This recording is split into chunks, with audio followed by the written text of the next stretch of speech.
જેતપુરમાં ગયો તો હું ડાયરો કરવા માટે. ડાયરો કર્યા પછી મને પ્રતિભાવ મળ્યો, ખેડૂતનો પ્રેમ મળ્યો એટલે મને એમ થયું હું ફરીવાર સાવણીમાં જઉં.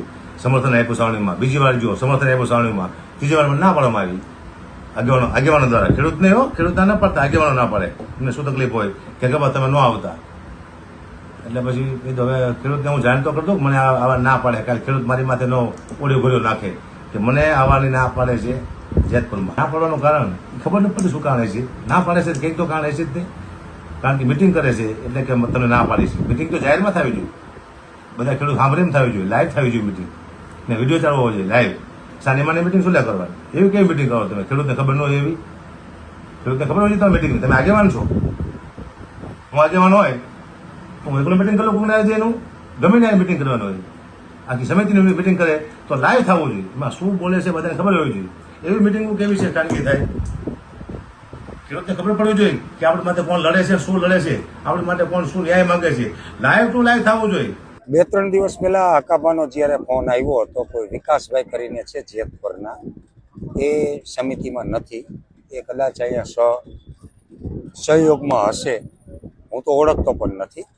મને જ ફોન આવ્યો હતો હકાભાનો કે વિકાસભાઈ કરીને આવા ભાઈ છે ને મને અહીંયા આવવાની, જેતપુરમાં આવવાની ના પાડી છે. એકચ્યુઅલીમાં હકાભાનો જ્યારે ફોન આવ્યો હતો ત્યારે સમિતિની મિટિંગ ચાલુ હતી. હું પણ જેતપુર ગામની સમિતિમાં નથી, એટલે એ સમિતિની મિટિંગ હતી અને આયોજનના ભાગરૂપે મિટિંગ હતી. આખા ગુજરાતમાંથી ડાયરાના કલાકાર કે સાહિત્ય કલાકાર તરીકે હકાભા ગઢવી મર્દનો દીકરો એક જ એવો છે કે જેને અમારા આ આંદોલનને સમર્થન કર્યું છે.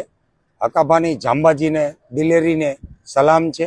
હકાભાઈએ અહીંયા કાર્યક્રમ પણ કર્યો હતો અને હકાભાઈએ સ્ટેજ ઉપરથી અમારી સમિતિને સમર્થન પણ આપેલું છે. તો ક્યાંક ને ક્યાંક ગેરસમજ છે કે આજે નહીં આવતા એવું કીધેલું વિકાસભાઈએ. અને હકાભા અમારા ભાણુભા છે, અમે એના મામા છીએ. એના માટે 24 કલાક આ સ્ટેજ અને છાવણી હકાભા જેવા સેલિબ્રિટી માટે રાહ જોઈ રહી છે. કારણ કે વિકાસભાઈ એટલે ના પાડી હતી કે હકાભા જેવી વ્યક્તિ આવતી હોય તો સમિતિના કોઈ આગેવાનો હાજર જોઈએ, કારણ કે એનું આગતા સ્વાગતા કરવા માટે કોઈ તો જોઈએ જવાબદાર. તો અહીંયા કોઈ જવાબદાર આગેવાનો નહોતા, એટલા માટે એને ના પાડી હતી અને એમાં ગેરસમજ થયેલી છે. પણ હકાભા અમારા કવિરાજ છે, કાંઈ નહીં, અમારા ભાણુભા છે, એનો સ્વાભાવિકપણે થોડો જાજો ગુસ્સો હશે. તો હું એની દિલથી સમિતિ વતી, જેતપુર ગામ વતી અને હું વ્યક્તિગત મારા મિત્ર છે, હું અમારા ભાણુભાની માફી માગું છું અને હું એને અહીંથી આમંત્રણ આપું છું કે હકાભા ગઢવી આપ પધારો, આપની છાવણી રાહ જોઈ રહી છે. વેલકમ, જેતપુર આપની રાહ જોઈ રહ્યું છે.